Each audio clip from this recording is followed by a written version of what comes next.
Hello and welcome to The Price of Music, brought to you by Music Ally, the show that both looks at the finances of the music industry, but also brings you stories and comment about the past week in the pop business. I'm Steve Lamack, he's Stuart Dredge. If you want an easy guide to what's going on in the music industry and how it all works, then here we are. This week, well, nothing in the world of music is going to compare to what's happening in the world in general this week, but this week, Elon Musk versus the music industry. Universal boss spells out hopes for 2026, and how much does it cost to get a small run of vinyl records pressed? But to start, as is tradition, Stuart will now fry your mind with this week's big figure. What is your mind-blowing number that you have for us this week, Stuart? It's a mind-blowing round number this week. $1 billion. 1,000,000,000,000. And that is what the billion pound figure represents. $1 billion. This is how much Beyonce is worth. This is according to Forbes magazine, who are kind of the go-to publication for being nosy about how wealthy rich people are. Mhm. And it says that Beyonce has become the fifth musician to become a billionaire. And so who are the other four then? Taylor Swift is Yep. probably one. Don't know. Jay-Z? Jay-Z, Mr. Beyonce, he's a billionaire. Right, that's three. I don't know the other two.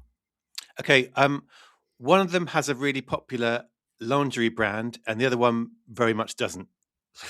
So Rihanna and Bruce Springsteen, can you guess which is which in that Really, duo? really, Bruce Springsteen is a billionaire. Bruce Springsteen's a This is billionaire. based on his catalogue. So, well, this is what I was going to think, because essentially there are three ways of becoming a billionaire if you're a musician Right. and you're not inheriting wealth. Mhm. You either can sell your catalogue for loads of money, which is the Springsteen main thing.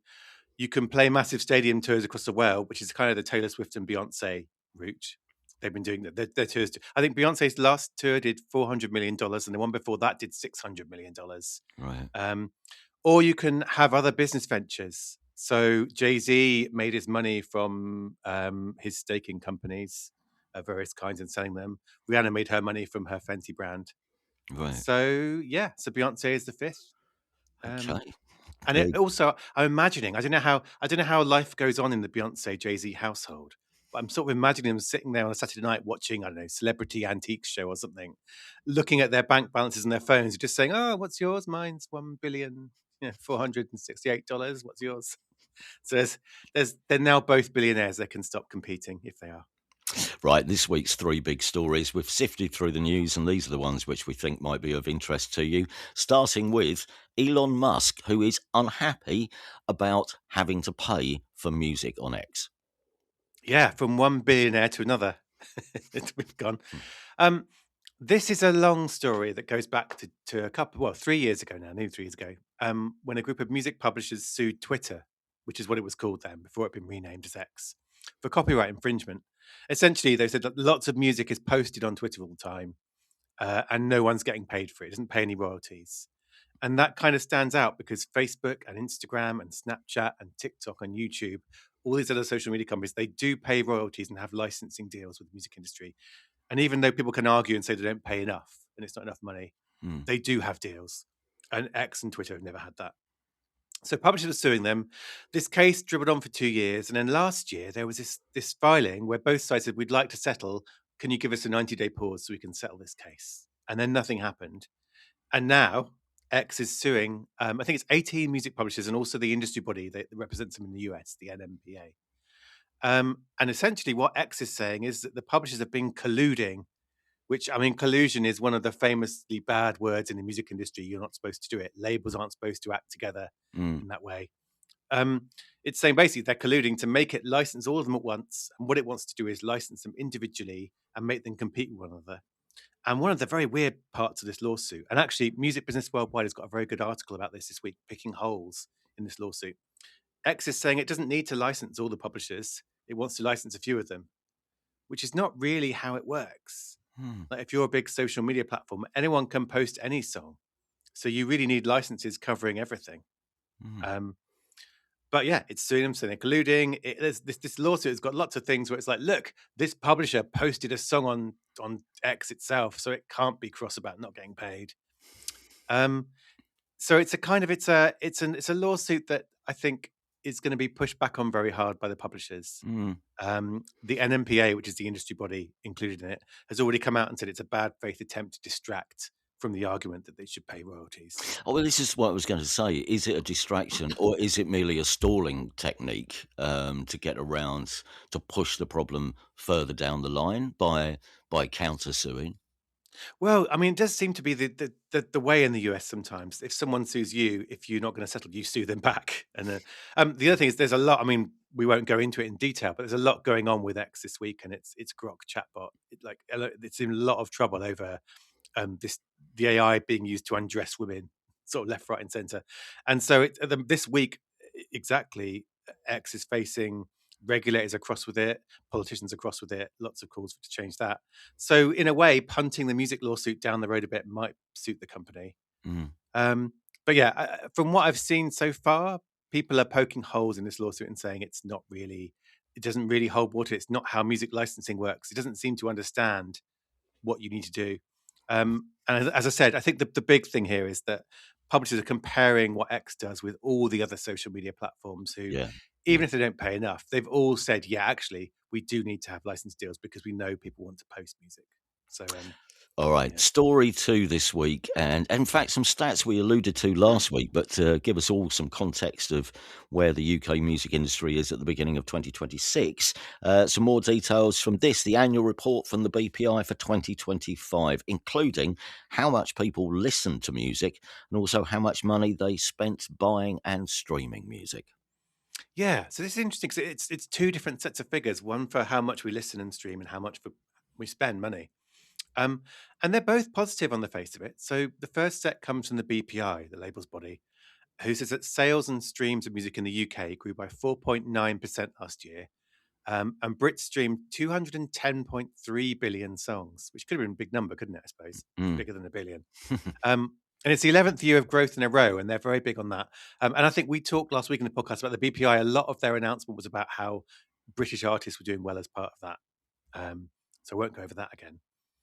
And then the other set of figures comes from ERA, the Entertainment Retailers Association, which it used to represent, I guess, the record stores in high streets. Nowadays, it represents them, but also the streaming services. And according to it, spending on music. So this doesn't include advertising. So if you're listening to Spotify for free and hearing ads, that's not included. It's just subscriptions and sales. Um, Up 4.2% to nearly £2.5 billion. Just over 2 billion of that was streaming subscriptions, which is a new record in the UK. Mm. And then physical sales grew by 11.5%. And Really? vinyl sales were up 18.5%, which by my calculations, is just under 240 million quid on vinyl last year. Really? Really? Um, which is weird because I remember last year there was some talk about when is the vinyl boom going to kind of tail off again. And people were worrying about was there enough capacity to keep growing because the printing presses were going as fast as they could. But yeah, up 18.5%, nearly not far off doubling CD sales, which again, 10 years ago, if you'd said vinyl will be double CD in 10 years' time, people would have laughed at you. Yeah. Um, and then the other thing I thought was interesting out of this, so again, ERA, they talked about a strong showing for UK artists. So the trio that everyone's mentioning are Olivia Dean, Lola Young, and Sky Newman as the recent breakouts. But it also talked about how its members, so ERA's members, streaming services and record shops, how they're supporting new British acts. And there was some couple of good stats that I like there. One was that streaming service fund 60 different programs supporting music, and a third of them focus on new talent, and a lot of that is British. But then record shops, here's a stat you might like. Record shops held more than 4,000 in-store and out-store performances last year, Really? That is, I which mean, because that's, I mean, noticeably there were more in stores. There, to the point where virtually everyone, you were out of step if you weren't doing an in-store tour. mm, Instead of it being, at the start, it was kind of a novel. Oh, that's an interesting idea. But now it seems to be written into the marketing plan very early on, doesn't it? At the in-stores and the out-stores, to the point where, I mean, some bands are out there for 9 days, 9 or 10 days mm. promoting the new release. But that is interesting. I wonder how I'm that not sure it's a coincidence either, like the physical sales growing. Obviously, there are other reasons, but the fact that people are coming to record stores to see these gigs as well, I think, the more footfall you have, the more people might buy stuff. So I think Mm, it's linked Well, in maybe. I mean, is that also playing on the concept of the superfan as well? Because the superfan, what does the superfan want? Well, they'll buy the vinyl. Well, if they've got the chance to get the vinyl signed, or there is a special limited edition which is only available in one shop, then Mm, that is really the domain of the superfan, isn't it? yeah. I think. So generally good. I mean, the one it's not really a sort of a sad thing, but the one other point to make is that this growth is slowing. So the spending was up 4.2%, but it was up 7.4% the year before. Mm, Consumption, the streams and sales were up 4.9% last year, but 9.7% the year before. So there is a slowdown in the growth happening. We're not reaching a point where we start shrinking again just mm, yet, but that right. is something that gets to get talked about in the industry. I think that where is the ceiling for this, and where do we find new ways of growing? Which those in stores are part of that. I'm sure that's something which is on the mind of the person at the centre of story three this week, which is a good one. Universal Music Group's big boss has written his annual State of the Nation address, otherwise known as the annual New Year's memo to staff, in which this year he talks about AI, streaming, and independent music. Tell us more about this. Yeah, so this is Sir Lucian Grange, does it every year. And like this is partly one of those messages where it tells everyone, it G's everyone up for the new year. So he talks about all the successes that UMG had last year. We had these artists did well, this was brilliant, we're brilliant. Hurrah, everyone. But he does tend to always put in a couple of this is what we think is going to happen this year. This is where the market is going. Like he puts in a couple of news lines for the likes of me. So one thing this year was interesting. He talked about AI slop, which is a phrase we've talked about before, isn't it? This idea of AI generated music clogging up streaming services. Mm. And he basically said that UMG predicted this would happen 3 years ago when it was signing its deals with streaming services. And he says apparently that UMG's deals with companies like Spotify, and the quote is, prevent AI slop from being counted in the same royalty pools as our artists and songwriters. So, Which, I mean, how would Spotify define slop? I mean, well, that's what's not said. one man's slop is another man's gold. I don't Well, know. that's What? How? That's a gag, obviously. But Mm. how do you define it? Is it AI music? Is it? I don't know. You couldn't make a creative and objective, a subjective decision about. Well, I don't like it. If Lucian and Grange doesn't like it and said, "Well, this is nonsense. Pay it less." That's not a way of doing business, is it? So how would that work if that's I mean, true? I've got a few bands that I would put out of the royalty pool if I could, Oh, but I'm not a powerful industry mogul. I mean, yeah, I think this is where there's no detail on this, and I remember 3 years ago when these deals were being done, there was talk about royalty pools, but it wasn't about AI music back then. It was noise was the phrase they used, and it was things like white noise. So playlists of white noise to listen to get to sleep. That was what was being chucked out back then.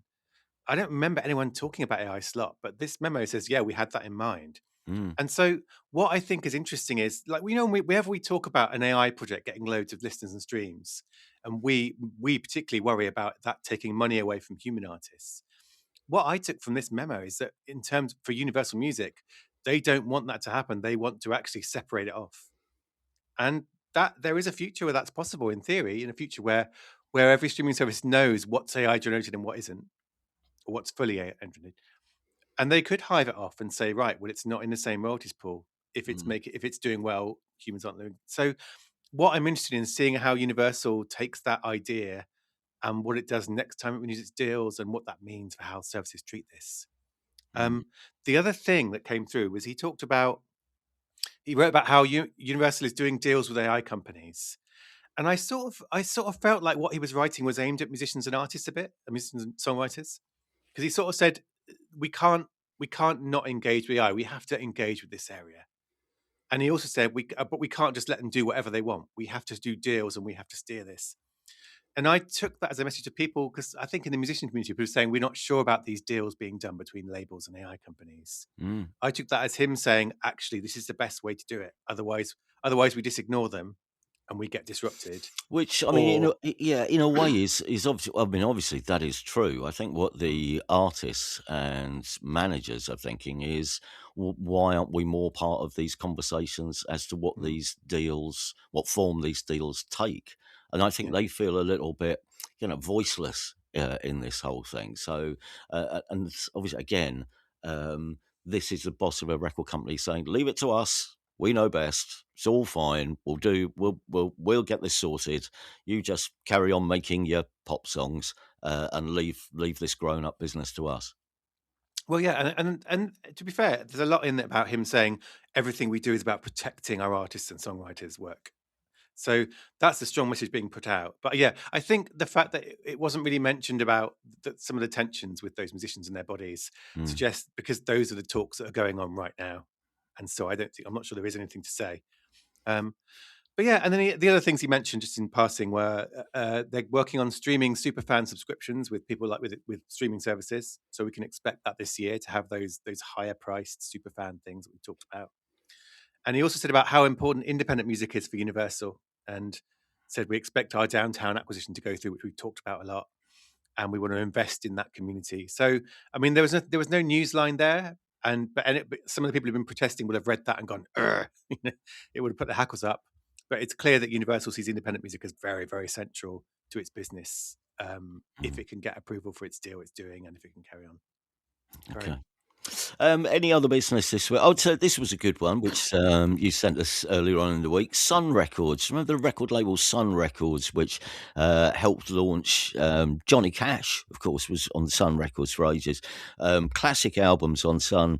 Johnny Cash, Roy Orbison, a whole back catalogue, which they've got a slightly new spin on what a New Year's sale should be. Because is this right? They're going to take the vinyl prices back to 1952, is it? Yeah, well, they have, and alas, it only lasted for. I saw it was this morning. Was like I should go on and see what they've got, and it finished yesterday as we're recording Oh, this. really?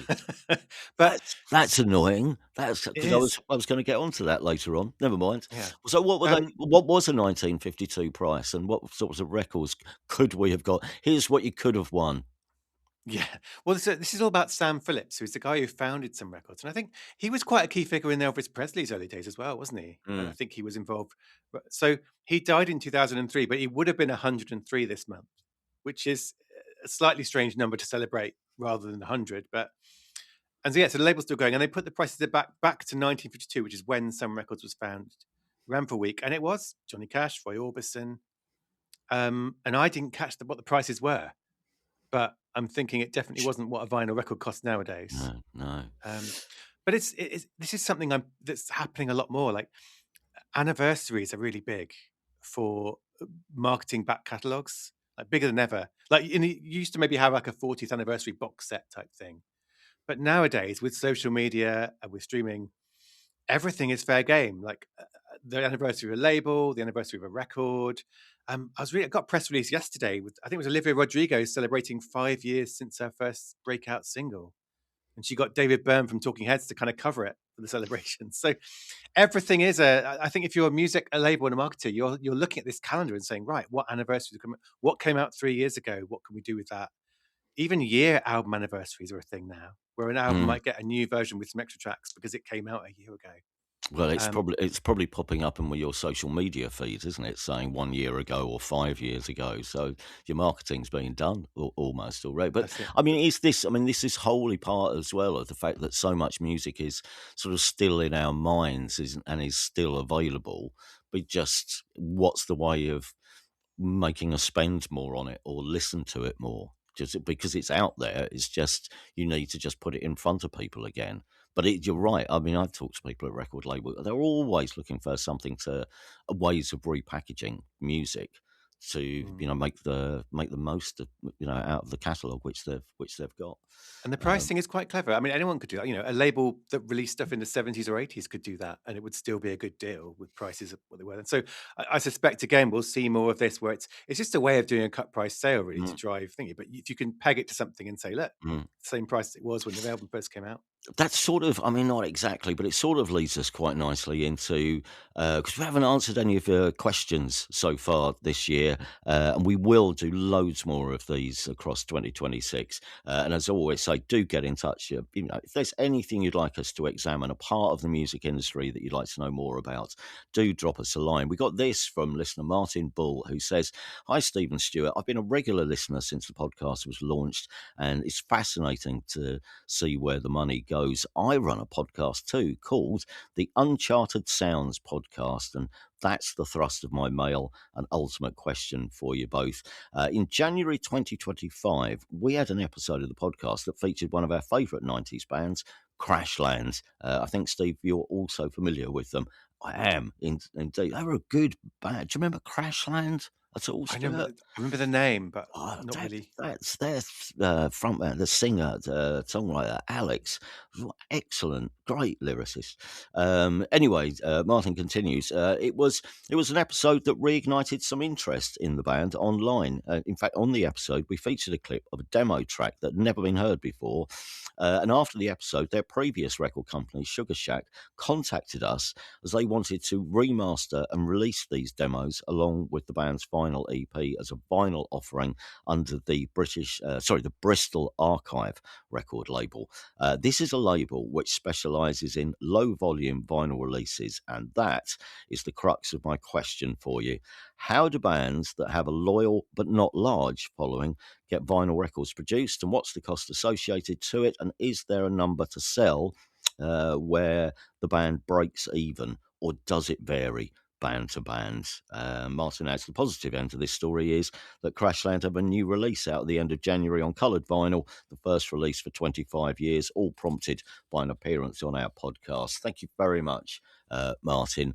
As I say, if you've never heard them, Crashland, it's on the streaming services now. Glued, they only put one album out, but the singles from that Glued album, really good. Anyway, to the crux of the matter. So, well, for starters, Martin, can I direct you back to an early episode of this podcast where we did a vinyl special breaking down the costs of producing and distributing and selling vinyl, which was, I looked it up, it's way back in, it was March 2024, but you'll still find that episode on Spotify if you want to have a listen to that. But it is one of those, also, this is one of those questions which has no definitive answer because there's so many variables involved. But ask yourself the question: what are we doing? First of all, I guess you have to work out how many people you think will buy the record, so that you don't end up with boxes of unsold stock under the bed. So how many people and what sort of record are you going to make? This is where all the variables start to kick in, because are you going for the big premium release with heavyweight coloured vinyl and a gatefold sleeve that looks really desirable but obviously costs more? Or are you going to go for a basic album, single sleeve, white inner sleeve, because that'll be cheaper to produce and sell? So what's the audience, and what will they be prepared to pay for will affect how many you sell and how quickly you can break even. And then I'd say it's really worth shopping around, looking at different pressing plants, because you mentioned, Stuart, pressing plant. There was a point where there weren't enough pressing plants, and a lot of records being pressed in the UK were all being pressed in Eastern Europe. All the pressing plants here had shut down. But the reverse now is, it's been a reverse action where more and more pressing plants have started up over the last few years. And I think there is some competition between them for prices because they do vary. Just a quick look around last night. The prices do vary quite a bit in some cases. So shop around. And then also, I mean, I'd recommend emailing. Just find someone else who's done something like this before, whether it's a record label or someone who's put out a record you like, and just ask them who they would recommend to press your records. I mean, both so you know how they fare in terms of cost, but also reliability, because if they say they're going to get you the records in 8 weeks, you want to make sure they are the sort of company that will get you the record in 8 weeks. And then it's really down to working out the sums of what your costs are going to be, and whether you want to make a profit or maybe just break even. So, I mean, from the figures we used last time, and obviously these will be 2 years out of date, but they'll give you a rough outline.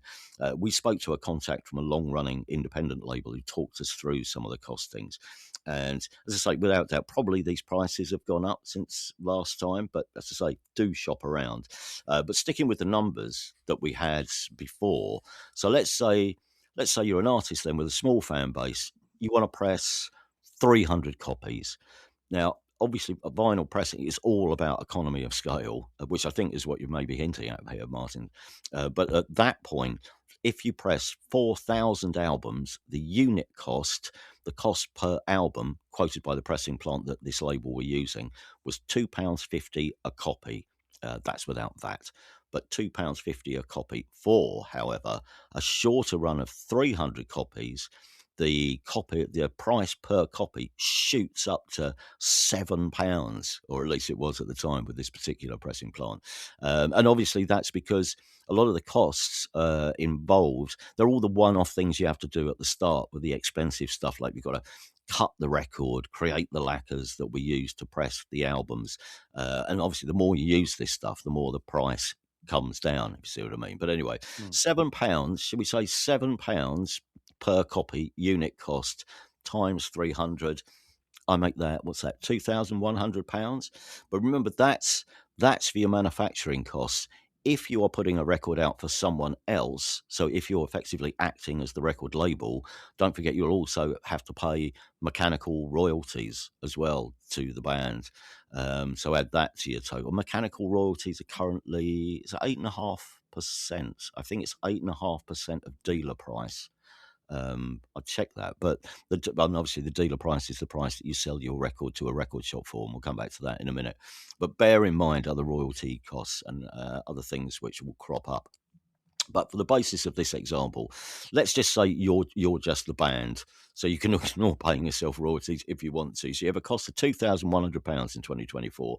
How you recoup that money by selling the album will then depend on how and where you intend to sell the record and how much you think you can sell it for. So if you've got some gigs and you sell the records at your gigs for £15, say, presuming the venue isn't charging you any commission, then you could sell 150 copies and you've made your money back.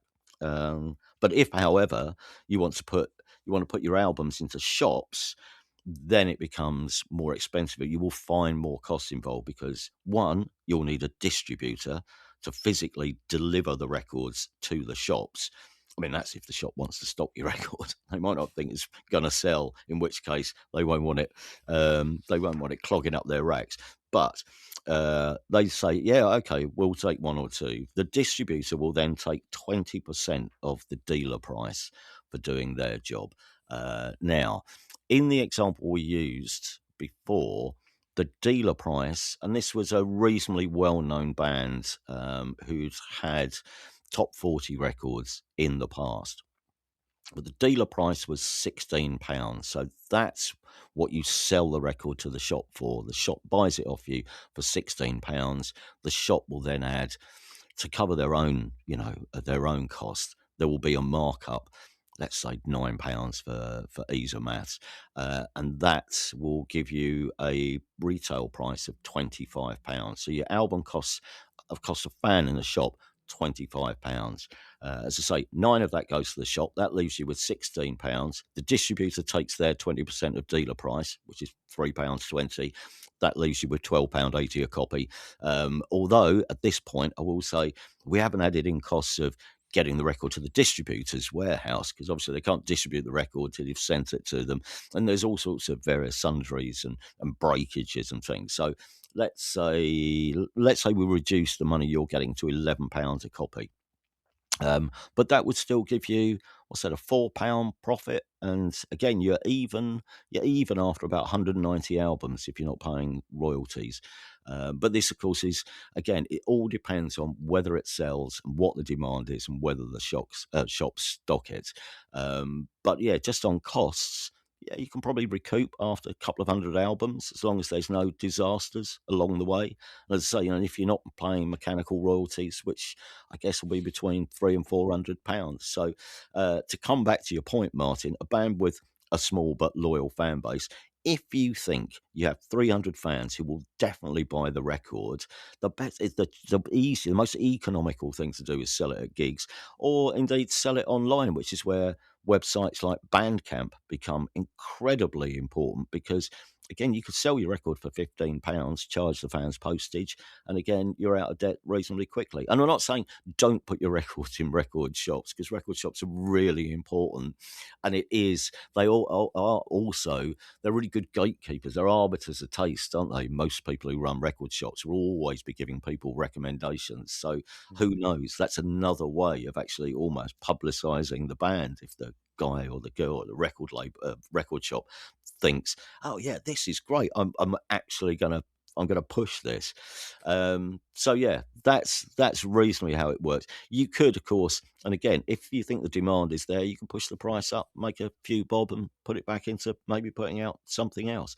But just remember, obviously, if you are acting as the label, you obviously have to get the agreement of the band or the rights holders.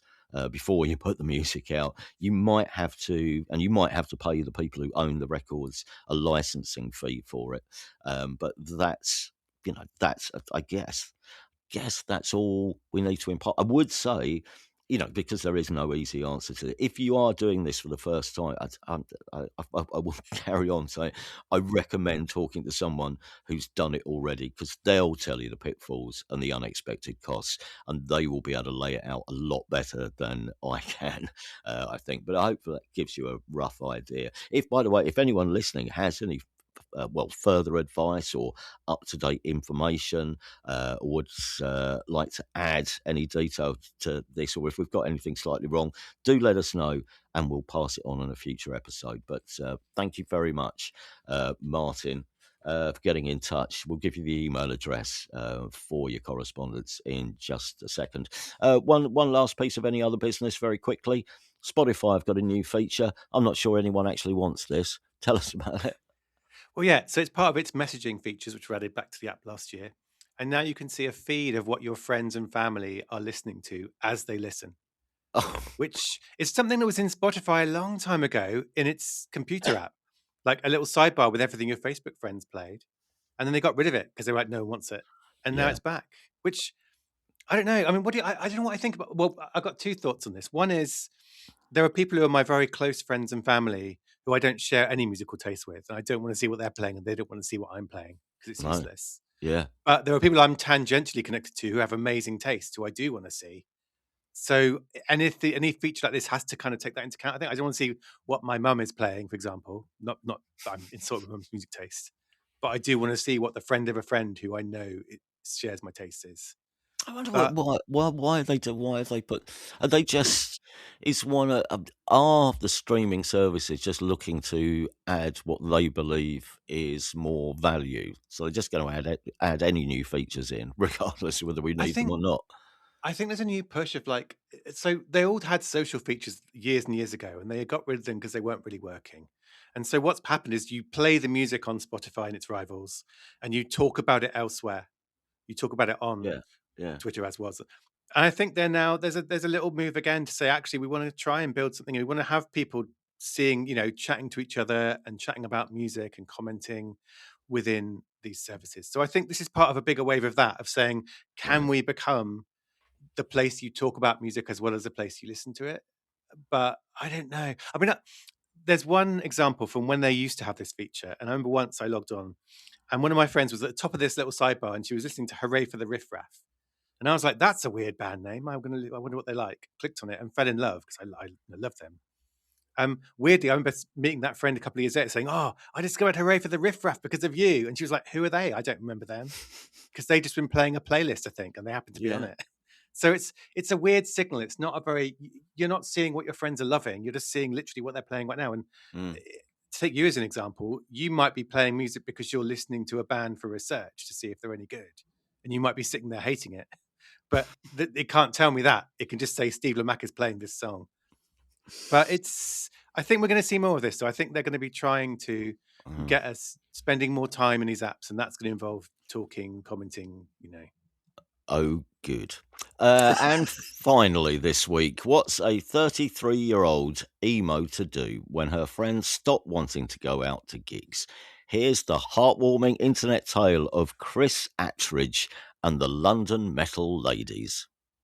Yeah, well, it's just not a great week for things happening to women on the internet with all the grok chatbot stuff. But this was a really heartwarming story. So Chris is an emo and metal fan, and she gave an interview to a paper, and she said that basically her friends were starting to settle down, buy houses, not really as keen on going to gigs, and she's still very keen on going to gigs. So she posted on Reddit, the internet site, looking for like-minded women, got nearly 50 responses, and now there's a London metal ladies WhatsApp group. They got like a whole plan of what gigs they're going to this year. They're going to clubs, they're going to metal karaoke, they're going to an emo craft night in Euston, which is sounds like an amazing thing.